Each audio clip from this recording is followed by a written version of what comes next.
Yeah, oh, hang on. He's still not ready. No, I'm just tucking me wireage away.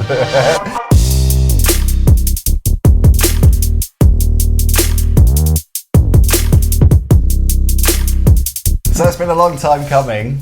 We wanted another London vegan to start our new feature. And look who it is, it's Vin Goodwin. Hi. How are you? I'm all right. Yeah, settling in now? Yeah, just coming from the office. Bit bleary-eyed. Where's my cup of tea? Yeah, you're off the booze at the moment. I was going to get you a bottle of It's so something. boring. Plonk. I know it's very good for you and all that stuff, but it's really boring. You're off the booze. What, boring right? being off booze? Yeah, I just don't enjoy it though anymore. Oh. I know that's a shock to people watching because they know how much we consume, me and Polly. I think you'll get over it. She's the influence though, bad influence. No, I've got to, is it 9 days? 8 days. So what are you doing It's it the for? longest I've done for about 3 years. Why are you doing it though? To get me out of the habit of drinking every day. Right. And lying on park benches with brown paper bags with CANON's extra in there. I've got to kick that habit. So. Yeah, but Vin's Night In, if you've seen our previous video, which was a few weeks ago, we filmed at your night. At Yes. Sorry, the Age Club. Shouldn't call it Age Club, middle of September. Yeah. Yeah. We all know how much you knock 'em back at the Age Club. No, only not one back, just one bottle. Yeah, but I used to as well. I don't so much anymore. Yes. Until I we're just sliding can't cope. down the walls at the I end. know, I can't cope with it. It's too You've much. got DJing to do at the end, so. Yeah, but sometimes it helps ease me in.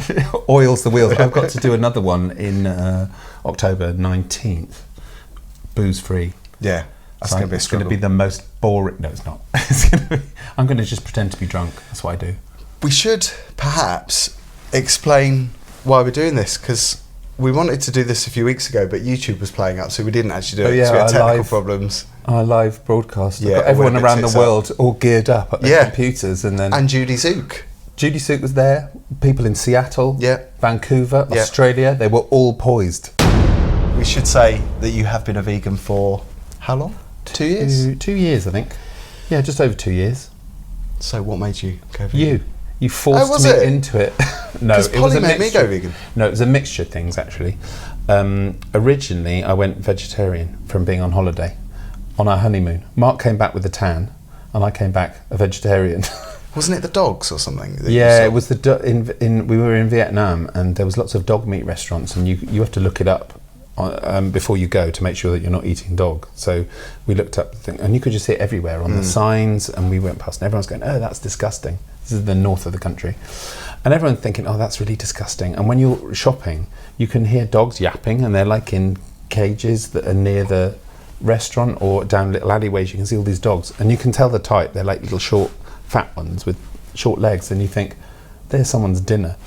And it occurred to me that it's no different for anything else, like a cow or a pig or a sheep. And it just clicked in my brain. So I went vegetarian. And then, of course, you get interrogated by everybody who comes around for dinner, who says, "So why are you vegetarian? And where do you get your protein from?" And how do they do it? "Why are you vegetarian? And where do you get your protein from? Why are you vegetarian? And where do you get your protein from?" And so, oh God, yeah, like that, just like that. And so I researched a lot, and then you find out through people like you, and because I remember you lecturing me once. Wow, I'm so influential. So influential, and I've done nothing but watch your podcast ever since. And then another friend called Hannah White, who is a very vocal vegan, and she's an activist on many levels.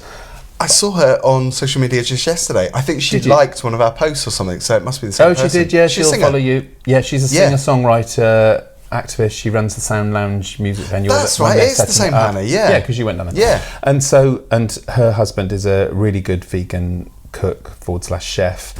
He does all the food at their venue when they're reopening it soon.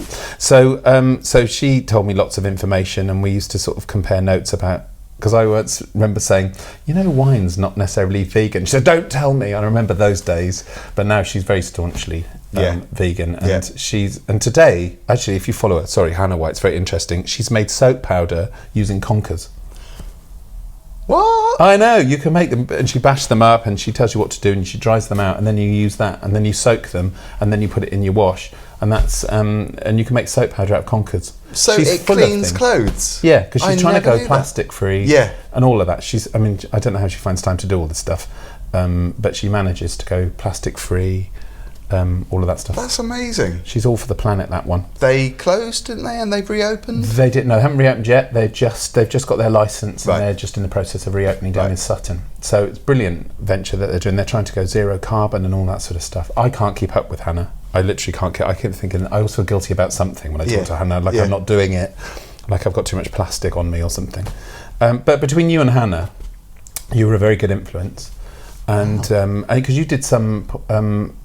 Interview with what's that? Fat Gay Vegan. Fat Gay Vegan. Yeah. And he I was watching him, and he was saying, "Oh, of course, if you're going to be vegetarian for ethical reasons, then you should be vegan." So I realised, and I read into it and all that sort of stuff. Well, so I feel congratulations. Yeah, I feel very You've pissed my flattered. husband off no end. See, that's the thing. That's what I was going to ask you, because obviously my partner Jeremy's not vegan; he's vegetarian, but he went vegetarian when I became vegan. So yeah. I think it's a slow process for a lot of people. It wasn't slow for you though; it was overnight, wasn't it? It was a bit, yeah. Yeah. Well, I did a secret. I got threatened by my husband. He just said, when I was vegetarian, he said, "Don't go vegan." So I slowly said, "Oh, I thought I'd try oat milk out," and I was doing that gradually. And then I stopped eating cheese, which is like a big thing because I used to eat my own body weight in cheese on a daily basis, and so it just happened that way. And he said, "You've gone vegan, haven't you?" And I said, "Well, yeah, run you." But it doesn't bother him now, though, does it? No, it doesn't. And he actually eats so much less meat than he does, and he does eat some meat. That's good. But I don't go on. You're influencing him. Yeah. So hopefully we're a healthier household altogether. Amazing. And we live with someone, and rather she lives with us, and she went vegan in January. Totally vegan. Because I don't think I'd do it unless you were vegan. Then. That's brilliant. And I've got to say, I've been to yours quite a few times where you've cooked the most amazing vegan food. And you probably saw on our social media as well, at Christmas, you did the most amazing tofu, which was really garlicky. Oh, roast in fact, tofu. I think yes, it was. I had garlic in my mouth for like 2 weeks after that.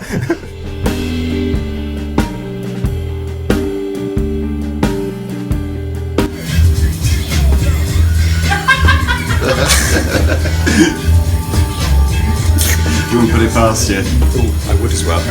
But I don't, because I'm going to set fire to it, so it's a bit rude. So then you should perhaps explain what you've cooked today. It was pretty marvellous. What did I cook today? I cooked a Wellington, vegan Wellington. With beetroot. With beetroot. Yeah. It looks... Why does the word beetroot make me laugh? It looked meaty. Yeah, it's because the beetroot made it look like dead flesh. Like rare steak. Rare steak, but it was mostly mushroom. Yes, I haven't done it like that since, because I literally shoved the whole clove in and realised that it wasn't cooked for long enough, so you do it a bit smaller. It was really good though. Infused, I think it's called. And quite chickeny. Yeah, but in a tofu-y kind of chickeny kind of way. Yeah, and you did was it a nut roast as well? I did a nut roast, and I did a Wellington as well, I think. Yeah. Wellington boot. I made it. It was like a Wellington, but I put beetroot in it, so it looked like raw beef in the middle, and it was a bit like mashed up corned beef texture. So I wasn't that keen on that. So I haven't mastered that bit yet. And I also cooked a nut roast and a soy tofu roast. You just don't stop working even though it's Christmas, do you? No. And sprouts. Did sprouts. Say hi, Mark. Hi, Mark. Right, we're off. Because you probably get this as well, and I get it quite a lot from people. So why do you want to eat something that is looking and tasting like meat? And when I explain to them, so bored of that. I mean, we know a lot of vegans don't necessarily dislike the taste of meat, or it's just obviously where it comes from and how it originates. So, and also we've got social conditioning. We've been, I've spent, I'm not going to tell you how many years eating meat. Yeah. And it's like a social conditioning, meat and vegetable, and that's how you food together. And I'm changing that slightly in my brain. I can feel that changing. I don't feel that need for a meat replacement thing. But it's quite fun trying that stuff out and seeing it. And it's the texture that you still want, because we're conditioned to have it. And also, like Hannah, Hannah White, we were just talking about, she just said to me, she goes, I didn't give up meat because I didn't like the taste.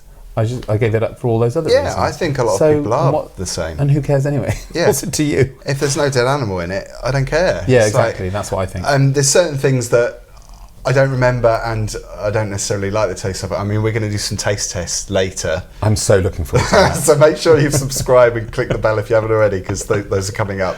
And one of those is tuna, the vegan tuna. But it's called what? It's called Tuna. Tuno. Tonu. Tino.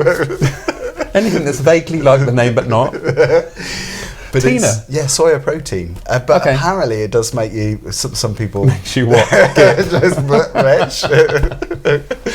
So that's going to be can't wait for that. Yeah. We're going to eat it straight from the tin, like in a classy way. But that's the thing, because people have been doing that, and I think that's why it's not as appetising, because you wouldn't eat something It'd be interesting to compare that with... I spent the first year being vegetarian, and then the first bit about being vegan. All right, dog. Hey, Teddy. There's a dog here, by the way, if you're wondering what that was.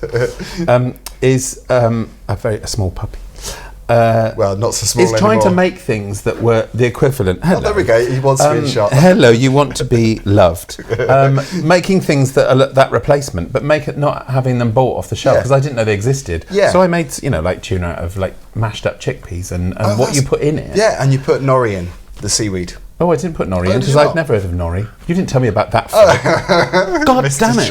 I know. So would you? Because you are a really good cook and you do make a lot of stuff from scratch. Yeah. Do you still go out and buy, like, we're going to have some very beige sandwiches from Boots? I do, but you have to sometimes, don't you? And when you go to, am I allowed to mention brands? Waitrose. When you go to Waitrose and you see the vegan department, the dog is eating the mic leads. Should I just carry on talking while you have a technical thing? Distraction. Yeah, you got to though, because you're out and about, and you always rush into the shop and you grab a sandwich, or you stand and stare at it all and go, I don't want to eat anything, and I've suddenly gone off food. Yeah. One or the other.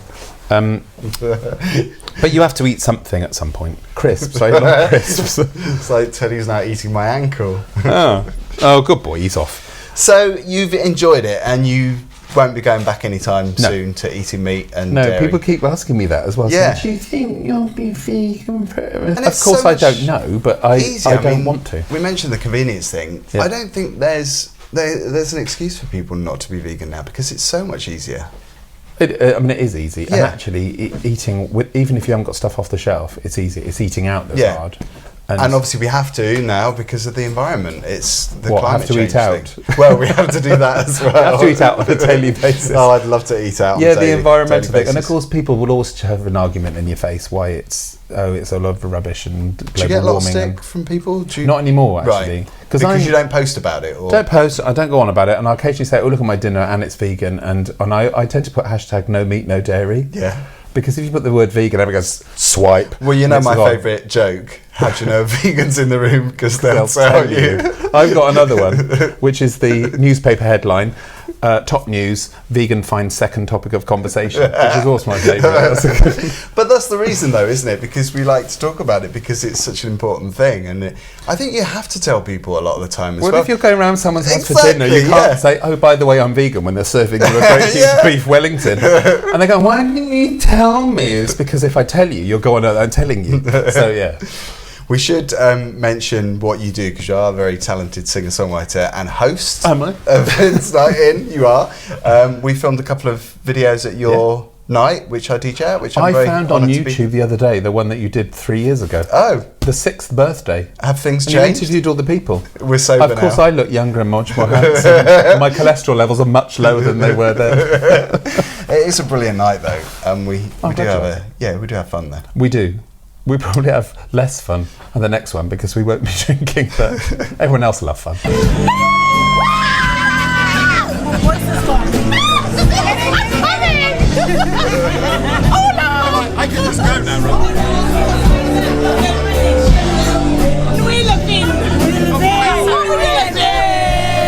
And you've written a musical, which we saw. I have, yeah. I'm writing it now. They say that you don't write a musical, you rewrite it. You invest in it. And I'm on my 573rd redraft of it, and I've got a co-writer working with me now on what they call the book, which is the story side of it, because I just think it needs moulding to make it the best it can be. So I've got an amazing writer called Louise Rowland, who who's a friend of mine. She writes novels, and she's a writer by profession.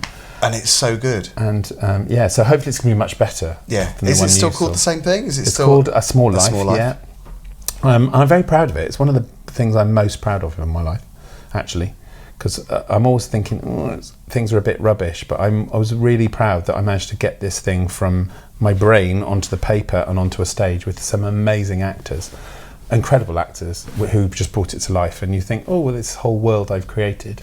So are you rewriting it at the moment? Yep. In fact, on Monday I was sitting there with Louise, and we were writing cards out and looking at restructuring it and taking bits out and putting things in and writing new songs for it and stuff. So in a year or two, we'll look back at this video.